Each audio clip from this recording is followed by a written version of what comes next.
Welcome to the latest edition of Anyone, Anywhere, Anytime with me, Marshawn Kenny. Well, some quick news from my world. My social media pages, Facebook and Instagram, were hacked. So trying to get those back. But in the meantime, seems like Twitter's okay. And obviously you can watch the show here on YouTube, on Spotify if you're watching it there, or listen to it on Apple Podcasts. But I'll try to get all those pages set back up or get the old ones back from that hacker that took me over. But let's talk about Southern Miss sports real quick. Men's basketball started the season in exhibition style so well with dropping over 100 points against Delta State. So all the excitement seems pretty real, which sets up a huge game, another exhibition game, but is it really an exhibition game? Also a charity game against the Mississippi State Bulldogs this Sunday at Reed Green. Should be a hype crowd with DJ Cujo mixing up for the crowd to get everybody hyped up. Also in football news, Coach Will Hall gave up play calling duties. So let's see what that does for this Saturday's game against Appalachian State, because it's a huge, huge test. And we're going to need Coach Hall's fire and head coaching passion more than ever in full force. And let's see if we can right this ship, because, it's not good right now. That's for dang sure. Well, back on the basketball court real quick for the fan comments. And I ask you all what you're most excited about for this basketball season. And we'll get into those comments in this next segment that we call 4 and Out.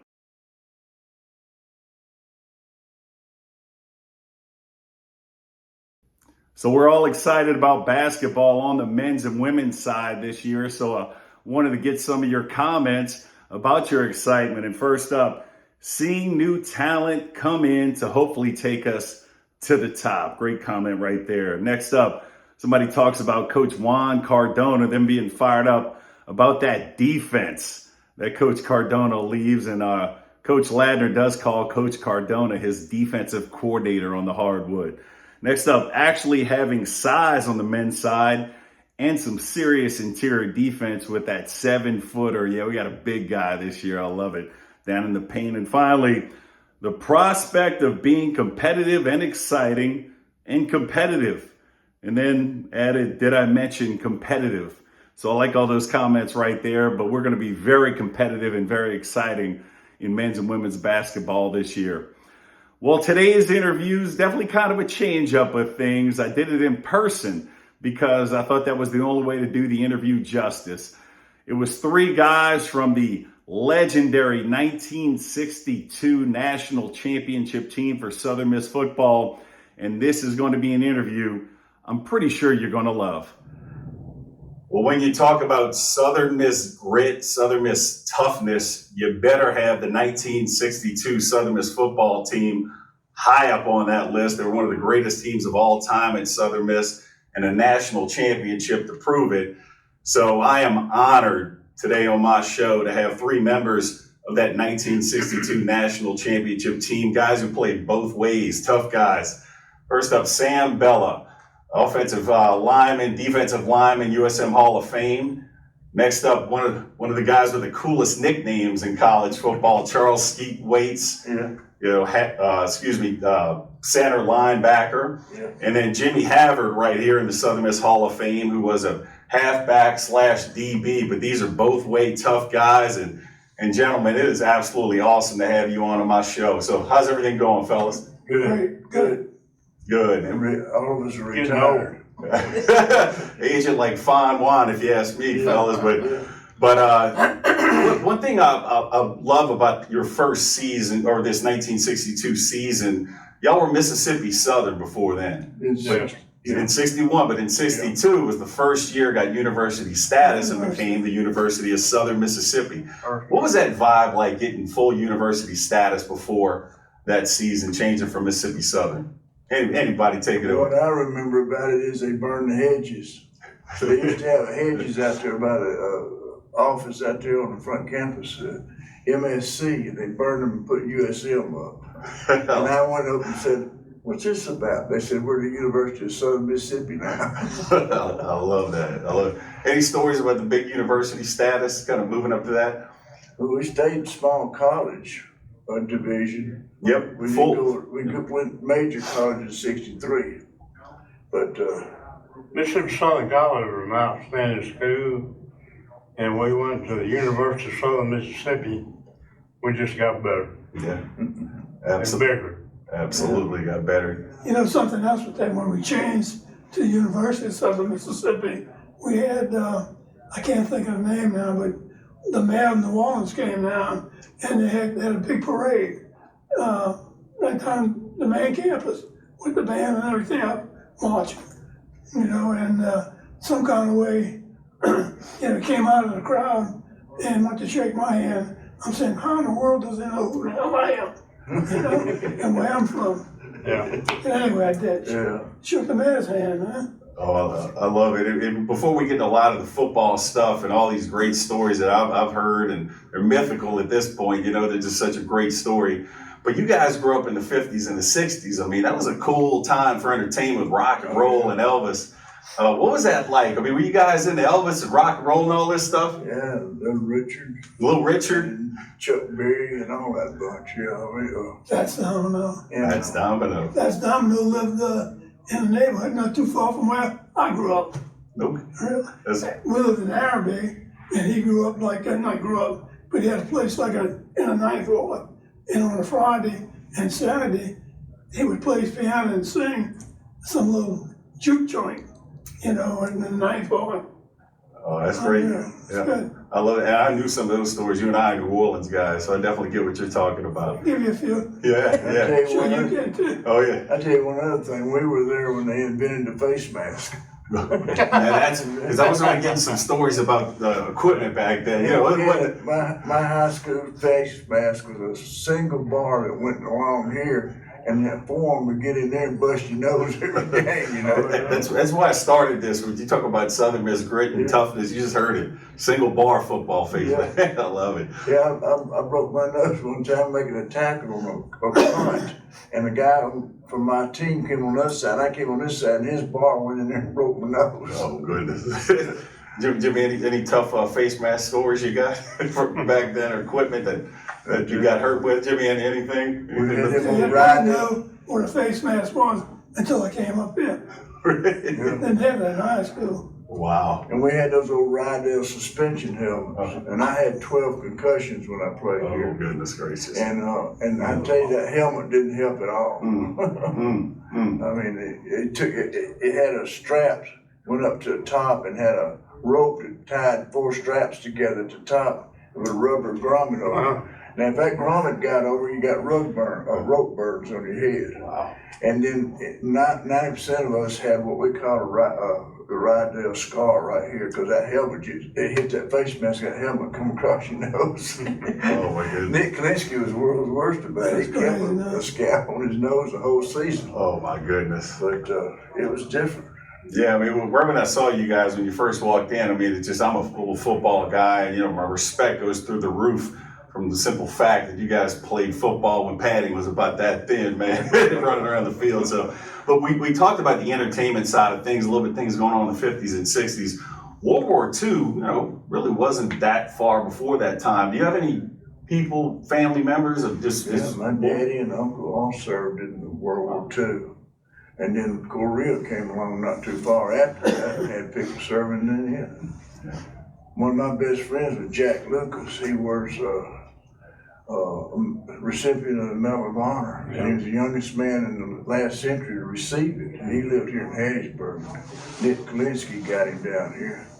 And, you know, those guys lived through all of that. A lot of stories, you know. If you could get them to talk.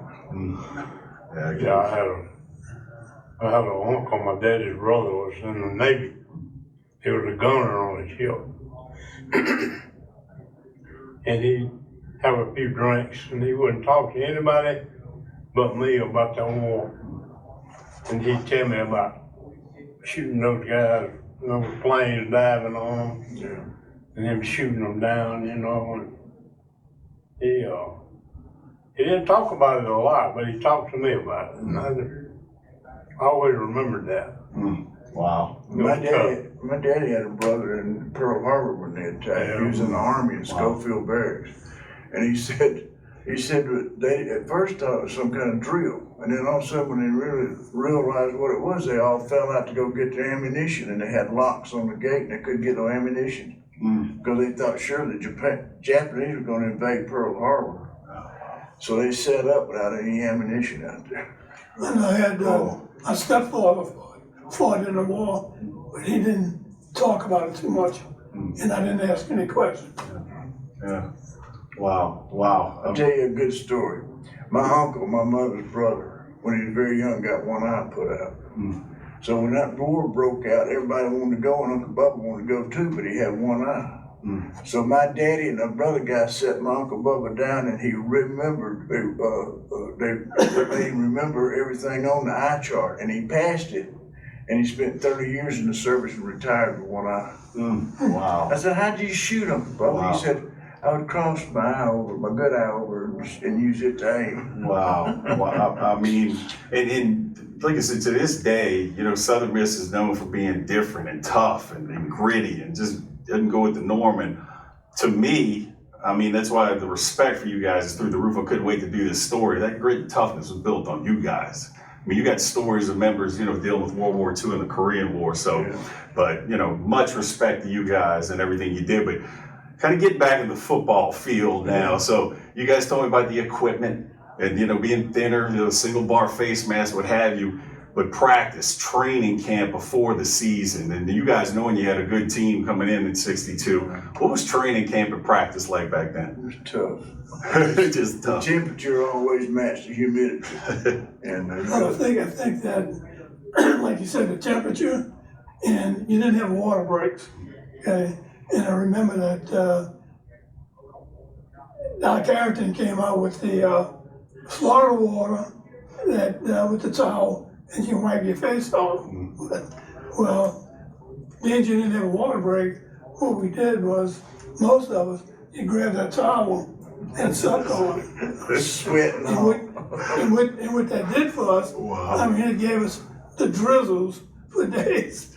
I mean, really, it was unreal. Wow. I mean, just stories like that, but no water breaks. No, You hear this? no water Anybody break. complaining they're not getting enough water breaks? How about The first one we got was at 63 because they had a player up at Ole Miss have a heat stroke. And so Doc Harrington talked him into giving us a cup of ice, taking a break and had a cup of ice we had. Hey, that was 63. oh, And then they make sure that you took your salt pills after practice. Yeah. oh, Oh, yeah. to Take not- 5 salt pills, and the worst thing you Oh. could do, we didn't know. Man, I thought I had training camp tough with my two-a-days, man. At least they gave us water. I mean, geez. We had guys from up north, like Kalinsky, some of those guys, that'd be in perfect shape up there. And they'd come down there, and the first week they spent, the only shade we had was a blocking sled. And they line them up on that blocking sled with a towel over their head. That's where they stayed the first week. Golly, man. Just wasn't used to it. I just, like I said, I heard the stories of Coach Bauer and all this about the toughness of you guys. And I knew your head coach was about as tough as they come. Thad Pye Van was in the College Football Hall of Fame. That's a great of a coach.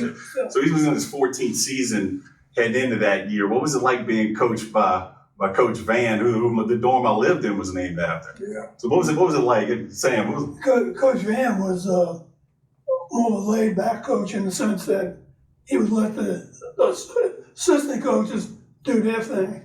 We were talking before that, I'll never forget this, one Friday, we'd go out with our shoulder pads and helmet.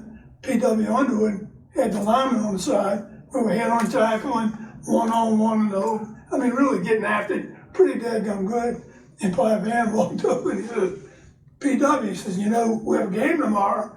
The coach says, well, we just getting ready to coach. We all right. Yeah. See, my first 2 years, Tom Pratt was our coach, line coach. And he left in 62 and went to the Kansas City Chiefs. And PW came in there in 63 minutes like daylight and dark. Pratt was kind of a lot of technique, PW was just kill them all, or we'll get names later. Messed our playhouse up bad, boy. The whole thing. And I don't know if I told y'all this, my freshman year, and I'll never forget that either, that we had close to 100 guys on a freshman team. All right. You had 2 scrimmages going on at one time, on different fields. You'd warm up and, okay, y'all go over here, and they give you the name over here, flashcards, the plays you run in the defense. And we did that for a week. And my head felt like, felt like it was soup up there. Couldn't move, man. After the first week or 2 days, how many guys y'all have left? Oh, shit. After the first couple of weeks, we cut down to 22 guys. Cool. Yeah, mine too. I mean, every night you'd hear boom, boom, boom, boom, boom, boom, boom, boom. Suitcases going down the stairs. They're getting the hell out of Dodge, man. They take the keys up so you wouldn't have any keys to leave, but everybody had a spare key. And you couldn't sleep at night for the trunks going down the steps leaving. We had 48 players to start with. We ended up with 23 who played Florida State. Well, I knew about the toughness firsthand from you guys because people consider my senior year team. Time I was there, some tough teams, but during training camp, every year I was there, if we were falling off, we needed to get our mind right. You know who came and spoke to us? P.W. Underwood. Yeah. And then we damn right we got our act together. Hey, pre-game talk, people would be sitting on this bench. We just had a bench and locker.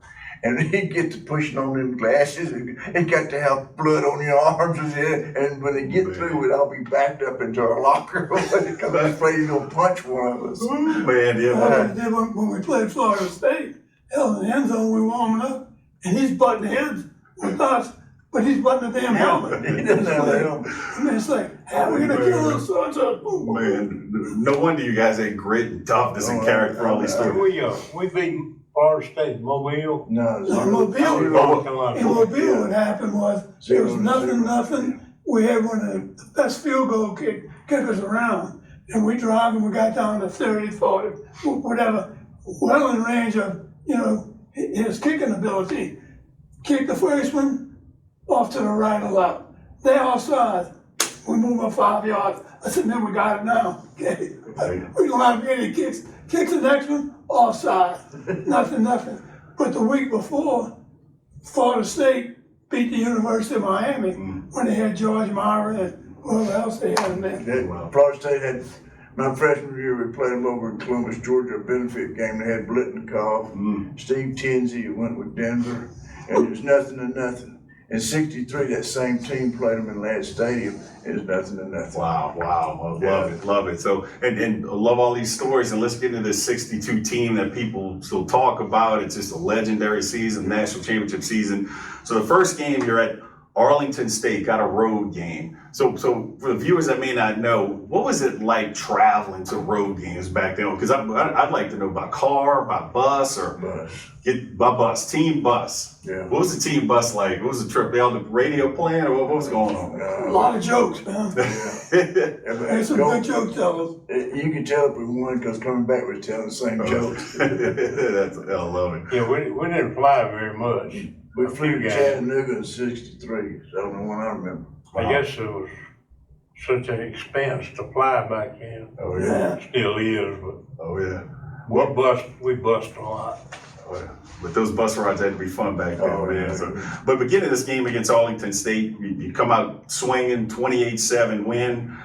Jimmy, you get a touchdown in the game. I mean, you guys had an excellent backfield. After that first game with a big win like that, did you know we were on to something? We got something good going here?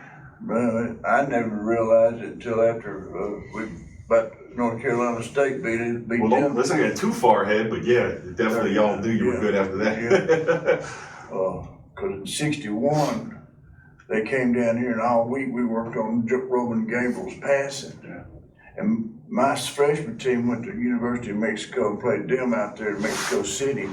And they come down here and Gabriel gained about 100-something yards rushing and beat a small score out of them. And we got them back then in '62 because we beat them 30-0. Yeah, we got a Probably lot. been in Mobile, didn't we? Yeah. We got a lot of people back. Roman Gabriel. There you go. A lot of people got back in '62. So game 2, you're back home against Richmond. What was it like playing here back then? Was it with the Rock as we know? Was it just a special place to play? It was to me to be on that field was special, but the crowds weren't. I always said the most dangerous thing on a Friday at Southern Miss when I was there was to get between the students and the exit because they was going home. Oh, The suitcase college. oh. Yeah, you didn't have much of a crowd. But the people that there, did you find them very passionate though, and cheering on their Golden Eagles? Oh yeah. Yeah, we had. Very passionate. Well, we're going to get into a story at the end of this season where they're very passionate, and the state took big notice of it. But that game, you guys went 29-8, home game. You and the offense ran wild for over 400 yards. I mean, this is, back when we're not slinging the ball around, getting over 400 yards is huge. I mean, what did it make you feel like when the offense is clicking like that? Well, man, it feels good. You hang up with the ball and you have a place to run, So, we were fortunate in having an outstanding lineman who could really block and tackle. So, that was good for us, halfback, running back. Heck yeah. Yeah, we could see daylight, we could go.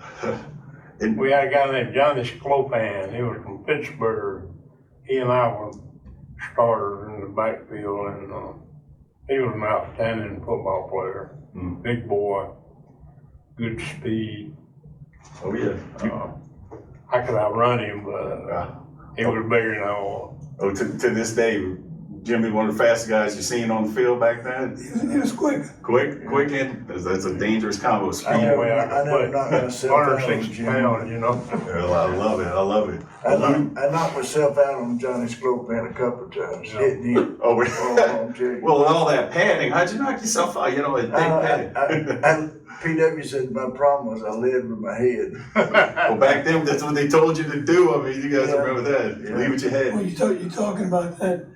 I don't know if you remember this, but PW used to have a drill that he called the butt drill.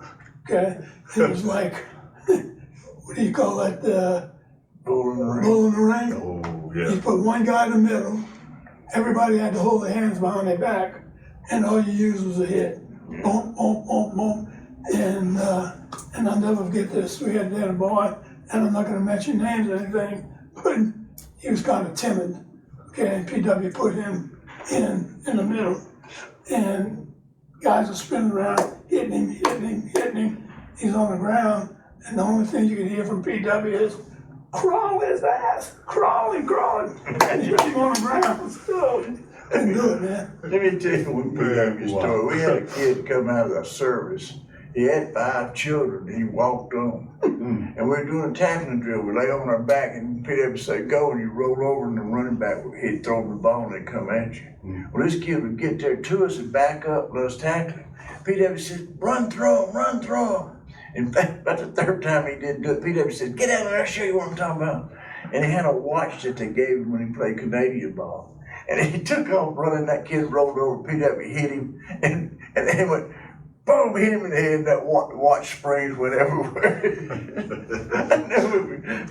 Wow. And the PW had, because when he taught this, it was almost like a drill sergeant, a scowl. And he did sound like that, man. Oh, he did. Oh, man. I can still hear his voice in my head, but he made me want to work hard. And that was 30 years Later on, after I'll tell you a coaching. story about PW's voice coming down the hall at Forest General Hospital. Go ahead. Oh, Go no. ahead. No, but getting into this season, man, you guys are clearly a really good team to be reckoned with. Southwest Louisiana, who's now the Raging Cajuns, the UL's in town, 29-0 win. And what I want to get into is you guys ran this defense, this Oklahoma 5-4 you told me about.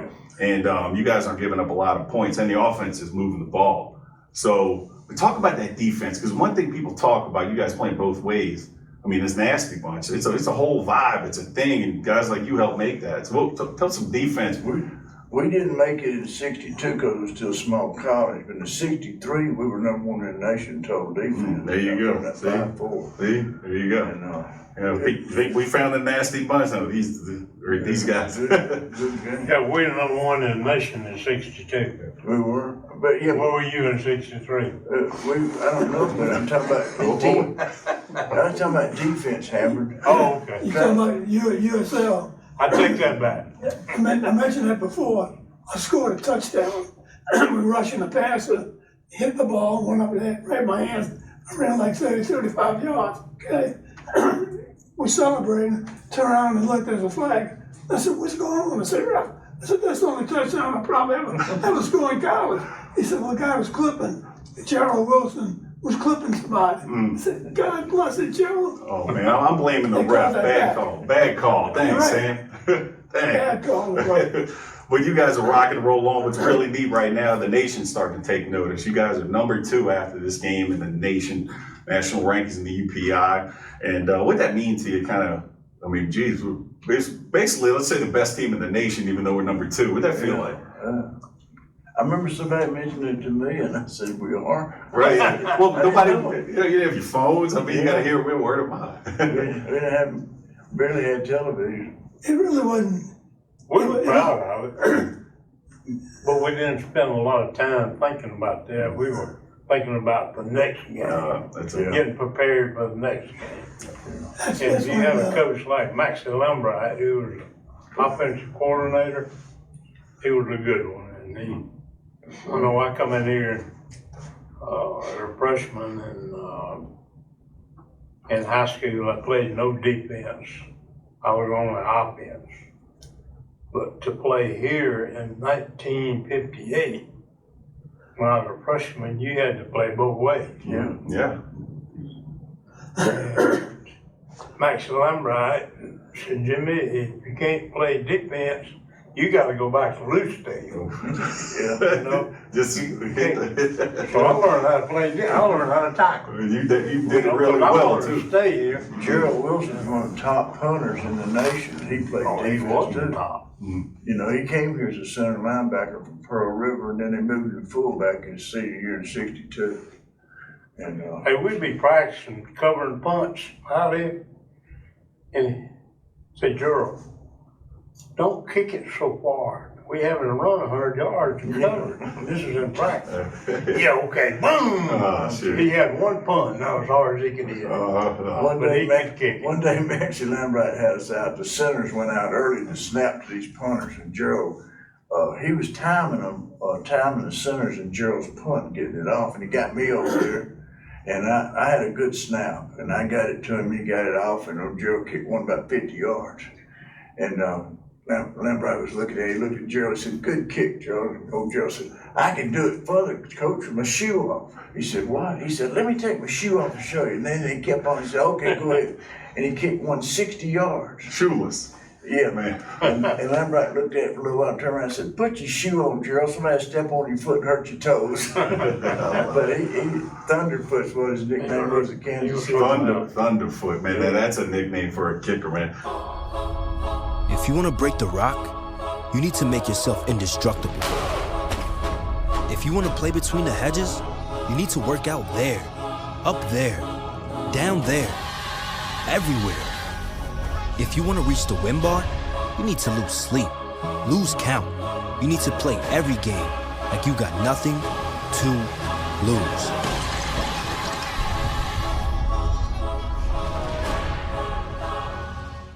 Well, rocking and roll along, and the nation's taking notice right now. Game 4, road trip to Chattanooga, get a big win, 31-13, and that's Coach Thad Pivan's 100th win. Was that extra special for you guys, knowing there's a future Hall of Fame coach right here? I mean, what'd that mean to you guys, getting his 100th win? I remember it because they were talking about they gave him a new car. Yeah. And I couldn't believe it. I think it, Well, I think it give us an incentive to maybe to play harder. that's funny you Like say him. that. Yeah, but there's a car story coming up, so maybe he got 2 cars, but he might have got 2. the only one. Well, there's maybe it was officially announced. We'll get to it. I promise. It's in the records. It's great. So, but getting his win, that meant a lot to you guys. Getting that 100th win for him, obviously. Yeah. So, well, you guys are one of the best teams in the nation, and big games coming up next against Memphis, up in Memphis, and you guys for the first time are underdogs, 8-point dogs. I mean, guys like you, tough guys. I mean, I'm sure you had a chip on your shoulder going to this game. What was the challenge of Memphis and going against that team? Memphis was like a rivalry for us. Black and blue game, like a blue bowl. And you knew that when you played Memphis State, it was going to be a black and blue game. All right, you can knock the dickens out of them. They can knock the dickens out of you. They can knock you on your butt. You get up and laugh, and you go back, knock them on their butt. So it's just a battle the whole time. Oof. I mean, really, it wasn't like a. Oh, I'm coming to that. Don't you worry, Jim. I got you. And the two I head got you right coaches there. didn't like each Oh. other. Well, and I gotta get stories of that because this builds up this game. They had to break them up at the end of the game. Oh, trust me, you want to get into these stories and build it up right for the people because And the it's reason got why- ugly. It's got ugly. From what I understand, when we're going over the film from Memphis State playing somebody, and Pete Taylor did the scouting, and it's going through, and all of a sudden, the play's not there. Coach Taylor says, "No, Coach, I have it. It's here." They spliced the film. There was no good They suckers spliced the from film. Memphis, man. They looked at the tape and said, "I'll be a son of a gun." They spliced the You film. got So it. after the game, Pi Van went over to talk to him a little bit. I thought they were going to get into it. They didn't. Well, that added to this game. So, I mean, like I said, you guys are an underdog in this game, but in typical Southern Miss fashion, I mean, it is a slug fest. It's 8-0. You guys are down in fourth quarter. It was a torrential down. It was a trench war in football. And so it's 8-0 in the fourth quarter. We score a touchdown, make it 8-6. Jimmy, you take a pass and go for the 2-point conversion to tie it. You clearly get across. The referee says you didn't. You clearly get across. There's no replay, unfortunately. It cost you guys an undefeated season, but it pissed everybody off so much. The team's running on the field at the ref. Coach Vance running on the field at the ref. I mean, that added to the black and blue thing you're talking about. But you remember that? He clearly got across. Well, you remember that, Jimmy? I really do. Cheryl Wilson had Yeah, a kick for 28 yards in that weather. And It was rainy. It was rainy that day too. Yep. downpour. Well, when you look at it, he kept pointing to the end zone, and both of his feet were across it. And everybody else is in ref lot. He wouldn't listen to anybody. No, sometimes people joke, is a mafia tied to this? Because Jimmy's clearly across right he here. was. So what's going on here? I'll tell you how big a rivalry it was. My freshman year, we went up there and played Memphis State. They beat us 14-7. After the game, Larry Hickaway's talking to a guy from New Orleans, and that guy says, "Man, y'all played a hell of a game." And Larry said, "Y'all beat us." He said, "But you didn't play our freshman. You played our red shirts. Spook didn't want to take a chance to lose them to a Southern and Pi Van."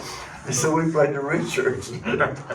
But a game like that, it's hard to even call it a loss. And in the eyes of everybody, you guys didn't drop in the rankings at all because, clearly, Jimmy, you got to cross. You got to cross.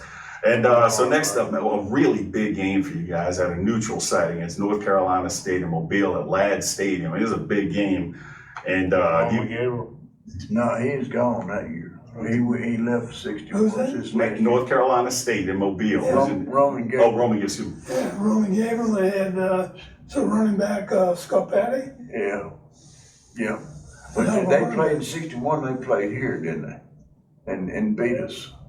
I think so. Yeah, in Whoa, 62, we went down to Ladd Stadium and beat them like 30-0. And that's the thing, that game right here, so you give away the score. He's quick, Ski, but with the thing, it was a bounce back game and a revenge game from losing to Memphis and beating these guys back. And did you beat them 30-0? Yeah. I mean, geez, was that fun getting revenge like Me and Vic Purvis were red shirts. We stand on the line, and Vic would tell me what the play was they ran, and I'd put it down, and I'd put the defense and had plus or minus yards in this notebook, And the whole game, they were running up and down the field. I just gave up. After that, What year was that we beat them 30-0? This is 62, man. We're getting this is all tied. You guys got great stories from here and there, but my theme is 62. Yeah. But, 62. and Ski, you just said a name, Vic Purvis. Yeah. I mean, everybody in the Southern Miss world knows his name. Great football player, but he was also the longtime voice with John Cox on color commentary. Called my games when I played. I love Vic. We were freshmen together, and he was redshirted with me in 62. Oh. We had a hell of a redshirt team. That's what made them so good. They had to scrimmage us. Well, you guys, what you springboarded in the NFL players. I mean, the foundation, when you really look at the history, how we got so good, a lot of it started right here. I mean, top defense. Well, off that 62 team, we had like 6 people going to pro. Ooh, there you go. Harold Hayes went with Dallas Cowboys. He was a 4th linebacker in special team for 6 years. Mm. Don Holtz went to Philadelphia, and he played defensive tackle for 10 years with them. And Gerald Wilson went to Kansas City as their punter for 14 years. Mm. We had a couple more went too. Sklopan, he went up. College Slopan. And so, yeah. good athletes on that team. Yeah, and you guys are just a force to be reckoned with at this point. A solid number 2, and if people are arguing this is the best team in American UPI right now. Come back home, Abilene Christian, and just this nasty bunch started here, 30-0 win. I mean, it's these shutouts y'all are doing, and then game 8 go to Arkansas State and win 20-7. They were down 7-6 at the half in that game, though, but came back. Defense played tough. You remember that Arkansas State? Was that the one where they sat outside the dorm, the motel with drums and beat them all night? Up in Jonesboro? To keep y'all. Sure did. Yeah. That's the one, if I remember right, we won that game. Yep, down 7-6, came back and won. Make sure I got my score exactly right, 20-7. I don't know if that's the one that we were walking downtown and somebody saw us. We walked past the store and they had the Indian outside the store. And he says, "Come on, y'all surround the Indian." Took the picture and they put it in the paper. Coach Van got pissed off at that. Big time. Yeah, he didn't want to see y'all in the media, but that's what their mascot back then. Man, but just we're about to build up to something that's really big. I mean, the things when I got here, like I knew about you guys. There were a couple teams that I knew about, a few of them, and a handful, 62 team. So come back in game 9, beat Trinity 33-6, and what's great right here, you guys get the official number 1 ranking in America. When, number 2 is great, but man, when you get that number 1 ranking, when word got to that, you guys, what'd that feel like? I mean, the best team in America. I couldn't grasp it. I thought I came from high school to Southern, and then these guys go and be number 1 in the nation, And it was hard to grasp. Yeah. All right. And before you get on to something else, I'm gonna tell you the story about what they did for us. You talk about banquets and that. We didn't get any kind of banquet. Got none. What happened was we had a parade. They lined us up in a pickup truck, a steak body truck. Well, and real quick, that was after the last game. Yeah. But parade, but yeah, I'll say that. Save that because this is good. This is really good. This is actually, I can see your little disdain for what, but this is actually to win the national championship. And let's get into that game. You guys are number 1. So game 10, playing for the national championship. I mean, this is it. You guys win. Back before there was playoffs and bowl games, they had 1 versus 2. You win this game against Louisiana Tech. And it's such a big game, though. I mean, we'll talk about the parade, though. Yeah. But it's such a big game. Mississippi Governor Ross Barnett's at the game.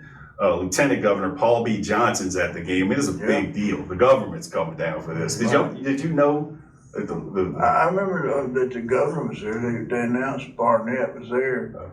And later, a guy says they're naming a reservoir after him. Barnett Reservoir. Barnett Reservoir. And then this focus is on Southern Miss football. Paul B. Johnson was from Hattiesburg. Yeah, there you go. Lieutenant Governor. Yeah, but this has turned into a big deal. The best team in the nation. The government's taking notice. They're not up at Ole Miss, Mississippi State. They're down in Hattiesburg because there's a big deal going on down here. But you said a car story. Well, it was officially recognized by the public, and I got a kick out of this. As big as this game was against Louisiana Tech, playing for the national championship. At halftime, Coach Van gets officially presented the 62 Chrysler. Yeah. That's the halftime show, not the band. It's the coach. Did you know that was going on at halftime? No, I didn't know. Well, that went on. That's the way I know it. It was in this yearbook. There you go. Yeah. I tell you the other thing too with that, when they gave him the call, sometime, maybe it was after the game, he came in and he was really ticked off. He said, I'm doing this because it's something I love to do, and they didn't need to give me the damn call, or anything else. He says, I don't need that. Y'all remember that? At halftime when he's getting presented it, or in the middle? After, it was after Some that. point I time, remember Gerald Wilson said, "Well, if he don't want the car, I'll take it." Yeah.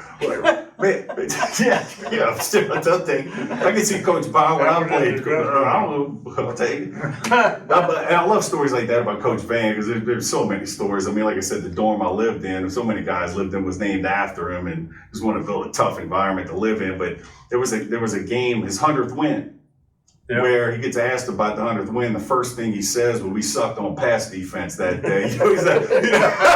That's his first thing. About Coach Van. I was told this when I came down to try out. My high school coach got me to try out. He said, if you don't hit, you ain't gonna make it down there with Van because he only wants people that will hit. And that's the way he was. I believe it. Well, the other thing too, is that talking about throwing the football, he didn't believe in passing. He said, you beat the guys behind in front of you, and we're going to gain yards, we're going to win a ball game. Yeah. I bet we didn't throw 15 passes that season, did we? No, I mean, that's what I'm saying. You talk about tough guy football, I don't know who else to have on besides these guys. It's about as tough as it gets in the 4 trenches. yards in a cloud of dust. Yeah, but you guys were playing defense better than anybody, too. Hitting people in the mouth, literally, because single bar face mask, man. But get in the second half of that game against Louisiana Tech. It's tight, you know? But your grit, your toughness wouldn't be denied. Wound up winning the game 29-18. And during that second half, what led you guys to pull away? I mean, what was it knowing the national titles on the line? Did Coach Van tell you guys you're better, I'm gonna whip your butt? What led you guys to get that win? They gave us a good talking to. I remember halftime. I don't think, I know Bill wasn't thinking about the national title. He was just thinking about winning the dadgum football game. It's another game, okay? And really, you're looking at it and say, well, the devil with the national title, let's beat them behind. Okay? And that's probably it. Coach Van, he best I remember, he said, go out there and win the game and you'll always remember. Right. Yeah. The small game that you won. Tell you the other thing too with him, in the years that I played football up here, I heard that man use a cuss word one time. Yeah, I mean, he'd chew your butt up one side and down the other, but never use a cuss word, did it one time. Wow. The maddest I ever saw Coach Van was Ray Perkins came over and got his leg treated by Doc Harrington. And they would treat, he's a high school player, they treat his leg before any of us. We couldn't get taped or nothing. Then he'd go back. And when he signed with Alabama, Coach Van called a special meeting. God, he was frothing at the mouth. He was mad. He said, if you ever bring anybody over here and they don't sign with us, you're leaving with them. Man, well, So many times. Golly, just incredible. And but at that point, you beat Louisiana Tech, finished 9-1. Should have been 9-1 or 9-0-1. Jimmy got across that day, got the 2 points. So, but you're waiting on the rankings to come out at this point. You got a good feeling, but what's it like waiting on the rankings to see if you're number one? I mean, because it's just word of mouth and seeing the newspaper. One thing I remember him telling me is that we'll never make AP number one. Some things are biased. Florida A&M had that, and we got The UPI. Rattlers. Yeah. Well, it's one of those sometimes biased in polls, Stephen, to this day. I remember him telling me that we probably wouldn't get it in AP, but UPI we were. When it came out, you saw it, number one in the nation, UPI. What you guys, would that feel? This feeling? We'll get to the parade. Took a lot of pressure. I mean, really, it was a great feeling after that. And we didn't even think about parades or anything else. But we were sitting down in the lobby watching TV, and who was it? Ace Cleveland. Ace Cleveland. Oh yeah, sports information. Ace Cleveland walks in and says, come on, he says, we're gonna have a parade. I said, what? For the national championship team. Steak body truck. We all got a steak body truck. Driving down Main Street. Y'all all piled in a No, me and Tommy Walters and Bud Piker were in a convertible sitting up in. Oh, you got got the cool nickname against the cool But ride. we're going down Hardy Street, and we turned on Pine, and there was a college den down there, and all the people come out and see what was going on. They were saying, what is this? What's going on? Oh, man. They didn't announce it. Wow. That's your thing. Wow. But you mad at him? He's in a convertible. Y'all piled in a truck. What's going on there, man? We went What's to going City on? Hall and they gave Coach Van the key, and then that was it. Oh, but well, another good story I learned out of that. Obviously, you don't have cell phones back then to learn things quick. But a lot of guys immediately after the season went hunting. Yeah, They missed the parade, and when they got back, they caught hell. Like, where the hell are you? You know, what happened? Were you in there? You were all at the parade? I don't know, I was a big hunter back in that. Oh, you meant to come on, Jimmy, but I don't know, I He think I was was at the done. parade. He was done. What they got. I got a kick out of that. A lot of people didn't know. We got a bunch of us sitting around watching television, like you said, and they said, "Come on, we're gonna go do a parade." For what? You know, they said, "Y'all were national champions," so we go out and get those cards. Oh, I love it. But it's an incredible deal. Guys, at the end of the parade, take a picture at City Hall, and that's forever immortalized. And It's in the pictures of that. oh, you can see it all over the place. And one thing, you know, even out of respect to you guys, and we had a great team in '97. We had painting with the Liberty Bowl we won and stuff like that. But even when I was finished, I was like, I don't have what they have. And I always wanted a national championship. So I'm still like, this is good, but I always wanted what these guys had. Don't you look at that? We had to buy those. Oh, They did man. not for There's us. the ring. Here, I'll even get close. There's the ring. You can see it. You got some rings made right there. So Yeah. I love it. Love it. Sam and Larry Hancock He's found their great, children man. down in New Orleans. Y'all had deserve that that, made. man. Mike Calamari, who played football at Tulane and Holy Cross, was the Balfour representative for rings. Real good friend of mine. Wow. So I got him to take care of the rings for us. Wow. So we get ready to buy him. I mean, Wow. That's a championship ring. Wow. You didn't get one, did you? And the thing, I ordered one, I had to pay for it myself. No, we did too. well, Southern Miss, they should get some rings. Call me crazy. I mean, get some official ones. I don't know. it's too late now, March, yeah. It's never too late. No, it would work out fine. There's not too many of us living now. Well, hey, there you go. Why not? Let's get on this Southern Miss. But like I said, man, just, you know, you guys, the stories, and it's just an honor to tell them. Because while I was here, it was like these legendary stories. You know, y'all are up there with Reggie Collier's stories, Sammy Weiner's stories. It's just you heard them, and PW Under would come talk to us, and I'm like, you just tell us the stories, and you know, we'd want to work hard for PW. So, Yeah. but the Nasty Bunch, big slogan around here, and it was so held true back then. And you guys held 8 teams. If you heard the scores, 8 points or less. I mean, that's hard to do. So, but what are you most proud of, Jimmy? From that team, what are you most proud of? I think ended up being number 1 in the nation's small college. It was an honor to play on that team, and I wish they were here to celebrate today, but you know, about half of the team have passed on. And, it was just a great time in my life to play on that football team. Steve, any? No, just to be a part of it. I was redshirted that year, you know, and I learned a lot that season being redshirted and playing against these guys. I don't think they ever scored on us, the redshirt team. No, he's talking smack to this day. How you like that? So, Sam, what? Bragging now. All right. Yeah, He's also lying. He's lying through his teeth, huh? Sam, what would you Let me tell you one Oh, story. yeah. Skeet's got all the stuff. Harold Hayes was all south that year, center and linebacker. And they had the redshirt scrimmage on goal line defense against the varsity trying to do a score. And Harold Hayes, we had him run a 6-1, and I remember I got up on Harold, and somehow I made a play and tackled behind him. He said, "Good play, Skeet." Well, the next time they ran a play, Barry ran an option down my left side, and I took off to go get away from Hayes. And when he stopped to turn up, I stopped him, and Hayes was there. He hit me. I had an outline of the Rydell helmet right here. And I landed over the dummies on the office field, but I never will forget that. Isn't that funny? Laugh about it. Laugh about that. Got a Rydell helmet in the side. It's funny though. I love it. That bruise of the Rydell helmet when he hit. But he was tough. He was really good. Well, you guys were You know, tough. when I first come here, the dressing rooms were in the stadium.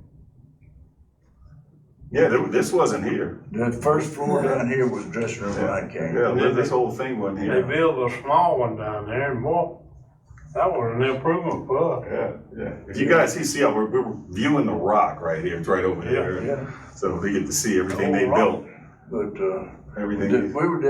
we didn't have a second floor. Yeah, the second floor was a bunkhouse. Remember, it had the Yeah, beds up yeah. there? And the first floor had the varsity on this side and the freshman on that side. And You're that was right. all we had. We had a training room somewhere in the middle. And Sam, before Skeet starts talking some more smack to Jimmy and the offense, man. So Sam, what are you most proud of thinking back to that year? I'm just proud that I had an opportunity to be part of something special for the college and enjoy the camaraderie with the guys, like these guys sitting here. I mean, those are guys that you'd want to go to war with. Yeah. Okay? I mean, it's, you know that when they cheated up, they were ready to go, you were ready to go. Oh, man, from the founding fathers of the Nasty Bunch, I know they played both ways, but the T.J. Slaughters, the Pat Surtans, the Delius Thomas. I mean, Hanford Dixon. I go on and on. There's so many names, but these are the founding fathers right here. That Nasty Bunch defense, and like I said, I've heard the stories, and it's almost like mythical to me when I played here, and I couldn't wait to tell you a story. I couldn't wait, and I know a lot of people are going to love this and send you a lot of thanks through that camera for everything you built. This place wouldn't be here without you guys. Well, I appreciate you saying that. Heck yeah, and then I think we'll, unless any final words for the fans or anything, or just kind of wrap it up. Yeah, well, I know Southern's down a little bit, but every time we've gotten down, we've come back. Well, I think too that, we want to say thank you to you and to your wife for taking time to do this with us. No. I mean, it's just like you taking time to do it, whereas in the past, like with the rings, nobody gave a jack poop about what the hell's going on with that. Somebody watching us, give a jack poop, sure. It is something special, and it's an honor for all of us to be part of it. I was kind of surprised when you called me about it, talked to me about, or talked to Joe about it, and Joe told me what you were doing. I thought, And I was floored by your surprise, man. I'm like, you kidding me? This is the 62 national championship. I'm like, I'm surprised they want to talk to me, man. I'm like, I don't know how to explain it. I That's mean, what I told Skeeter. I said, Skeeter, what the hell are we doing? Podcast. it's all podcasting now. when he first asked me, I said, well, we're going to have to lie a lot because we're too old to remember everything. Gosh, you guys did a great job of remembering. This has been fantastic. So, but a lot of us speak. What's that, Jim? We had it tough. We got hit a lot and everything, but the most important thing, I think, was that we got a college education. We got a degree. I know I got a redshirted that year, and I got a BS and MS degree from the University of Southern Mississippi. The greatest school in Mississippi. The greatest school in the United States of America. Thank you. Thank you. That's Spanish school up in Oxford. That's all. Ole Miss. That's it. Ole Miss. I love it. It'd take you a week to get there. Yeah. I never heard that one. They had I never heard they had Ole an Miss. interview with a guy one time when Rice played up at Oxford. They said, are you going to come back here and play Ole Miss again? He said, hell no. What do you get here? About plane crash. Plane crash.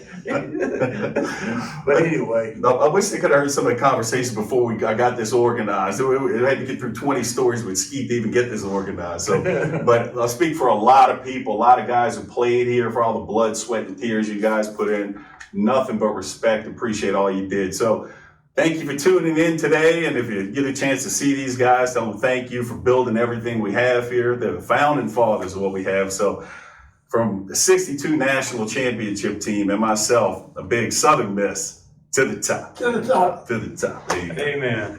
Well, that's it for another edition of Anyone, Anywhere, Anytime. And I'm going to ask you, like I always do, for something that's absolutely free and easy to do. And that's just please help spread the word of the show if you like what you see. Well, until next time, as always, it's Southern Miss to the top.